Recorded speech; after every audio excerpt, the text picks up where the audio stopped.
So the first thing I want us to understand is that it's not going to get better, so that we'll not keep having these unrealistic expectations. If you look back at our democracy since 1999, we have never had a better government.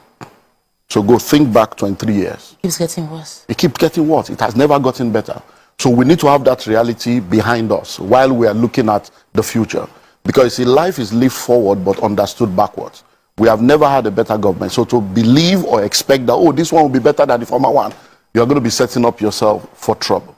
So that's number one mindset you need to have. It's not going to get better. Even when we look at it prophetically, darkness will cover the earth, gross darkness the people. So it's not going to get better. But we're going to go through what has happened with this new government is that they are making the right decisions. Now, the right decisions they are making is going to make things tougher. But if we are able to weather the storm, there is light at the end of the tunnel. With reference to subsidy, I wish that with reference to subsidy, we have all accepted the 2012 verdict. Because Sanusi was crying. Was it Okonjo Iweala? They were all crying. They gave us the figures. But this same APC government and many other people were against them. Today now, some people are fighting. This subsidy is a fraud. We all know it has to go. So anyone that is saying they should not remove subsidy, you are not being realistic.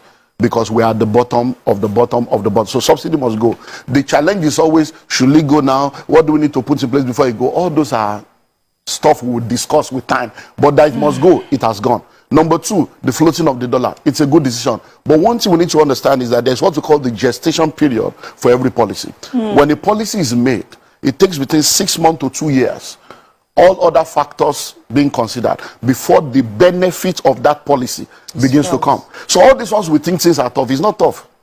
We have not started. So don't even disease. You have not started because we are just less than 2 months in the policy now. So it is when the policy goes through its gestation period. So for the fuel subsidy, for instance, it's going to go higher and higher. Then when all the fuel that people that have given licenses have come in, then it can begin to go down. But don't forget that we don't have any refinery. We have not been able to have one refinery in almost 40 years. Yet an individual did one in less than 4 years. Another one is doing one now that will be ready in another 4 years. It shows that we are not ready. So for you to be expecting that government will do something for you, you are fooling yourself.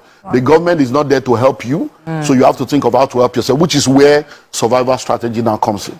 So my own advice for individuals is to understand that the principles that makes for surviving and thriving in any economy has never changed. There's nothing you're going through today that people have never gone through before. They survived it. If we survive lockdown, we'll survive this one. We just need to face reality. And the reality is twofold. Increase your income or reduce your expenditure. But many times people always think of increasing income alone. Reducing your expenditure is a major aspect of surviving